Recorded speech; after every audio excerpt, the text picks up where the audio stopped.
sa Saudi, ininvest ko sa kanila. Kasi sabi nila, dodoble ito ng walang kahirap-hirap eh. Alam nyo, ipinagkatiwala ko ang aking retirement sa kanila. Pati nga, ipon ng anak ko sa London. Pati nga, mga hipag ko sa Amerika. Ikinumbisi ko rin mag-invest sa kanila. Wala rin.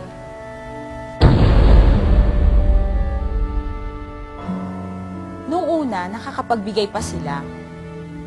Nakuha ko pa yung cheque na kinita ng pera ko supposedly. But after 1 year, pinabalik-balik ako. At kung kani-kanino na ako itinuro-turo.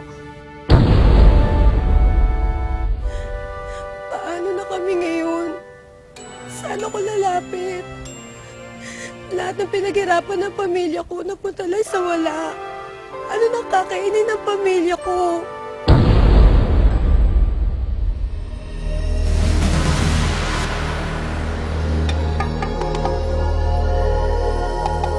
May kumukumbinsi ba sa inyong sumali at magbayad ng malaking registration fee sa isang kumpanya? Wala kayong ibang gagawin kung hindi ang mag-recruit ng maraming tao at sila'y sasali din. At kikita kayo mula sa registration fee o investment ng mga na-recruit ninyo. Mahilig ba kayong magsasali sa mga get-rich-quick ventures o negosyo? Mag-ingat, baka kayo na ang susunod na biktima ng pyramid scams. Marami na sa ating mga kababayan ang nabiktima ng pyramid scams. Milyong-milyong pera ang nawala dahil sa sari-saring pangako ng mga manloloko. At ang mas nakakatakot pa dito ay kadalasan ang mga ordinaryong mamamayan ay napagkakamalan itong isang lehitimong negosyo. Kaya't napaka-importante na matutunan kung anong pagkakaiba ng lehitimong network marketing business sa isang pyramid scam. Sa pyramiding, ang mga kasali ay nag-aalok ng pagkakataong kumita sa pamamagitan ng pagre-recruit lamang ng mga bagong miyembro na handang mag-invest o magbayad ng registration fee para makasali sa naturang negosyo. Ang mabilisang kita ay galing sa puhunan o investment na ibinayad ng mga bagong recruits. Samantala, ang mga bagong recruits ay magkakaroon din ng pagkakataong kumita kung sila'y makaka-recruit din ng iba pa. Ang pyramiding ay illegal sapagkat ito ay likas na mapanlinlang o inherently deceptive. Dahil ang kinikita sa ganitong sistema ay mula lamang sa perang ipinupuhunan ng mga na-recruit at hindi sa pagbebenta ng anumang produkto. Tiyak na darating ang araw na mauubos ang mga maaring ma-recruit. At dahil dito, mahigpit na ipinagbabawal ng Article 53 ng Consumer Act of the Philippines ang paggamit ng anumang pyramiding scheme sa isang negosyo kahit ano pa man ang produktong ibinebenta.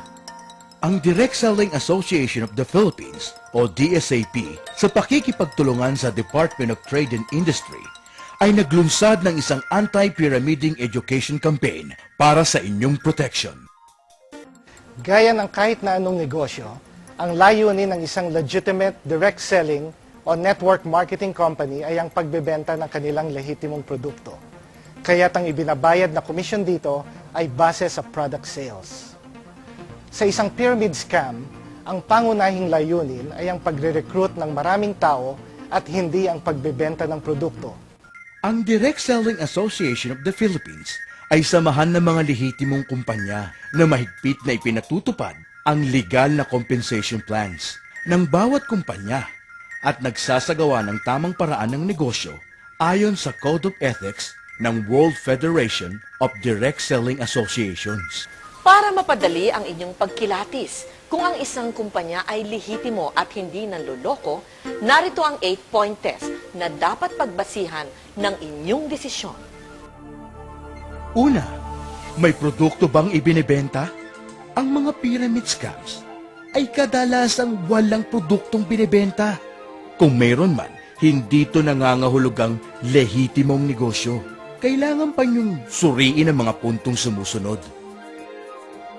Ang komisyon ba nakikitain ay magmumula sa pagbebenta ng produkto At hindi mula sa registration o entry fees ng mga recruit?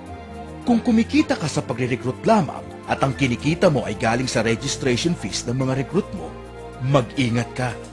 Ito ang pinaka-common trait ng pyramiding. Ang layunin ba ng negosyo ay magbenta ng produkto? At hindi lamang ang pagre-recruit ng mga miyembro? Sa ibang pyramiding schemes, ang mga tao ay bumibili lamang ng produkto dahil requirement ito para maging isang miyembro. Wala bang kaugnayan ang dami ng na-recruit sa dami ng perang kikitain? Ang income o kita mula sa negosyo ay dapat manggagaling sa pagbebenta ng produkto at hindi mula sa recruitment ng mga taong nagbabayad ng entry fees. Kung sakaling matigil ang pagre-recruit, kikita pa ba ang mga miyembro ng negosyong ito? Kung recruitment lang ang pagkakakitaan, siyak na madaling babagsak ang negosyo kapag wala ng miyembro ang nare-recruit at magbabayad ng entry fees. May protection ba ang sino mang aayaw sa negosyong ito at gustong maibalik ang perang ipinuhunan niya? May makatarungang product return policy ba ang negosyong ito? Sa punto naman ng pagpepresyo, may fair market value ba ang produktong ibinebenta? Kailangan natin suriin kung ang halaga ng isang produkto na binibenta through direct selling ay kasing halintulad ng halaga nito kapag binenta na sa mga tindahan. Sa punto ng mamimili, may sapat ba silang dahilan na bilhin ang produkto ayon sa presyo nito? Ang produkto ba ay bibilhin pa rin ng isang tao kahit hindi ito interesadong sumali sa compensation plan nito? Sa punto ng prospective member, may sapat bang dahilan na magbayad ng registration fee o investment ayon sa tangible benefits na makukuha dito? Kung ang sagot ninyo sa lahat ng katanungan ng ating 8-point test ay oo, tiyak na lihitimo ang kumpanyang lumapit sa inyo. Pero, kung ang sagot nyo sa kahit isa ay hindi, naku, mag-ingat. Malamang pyramiding ang negosyong ito. Para makatiyak, sumali lamang sa isang kumpanya na miyembro ng Direct Selling Association of the Philippines o DSAP.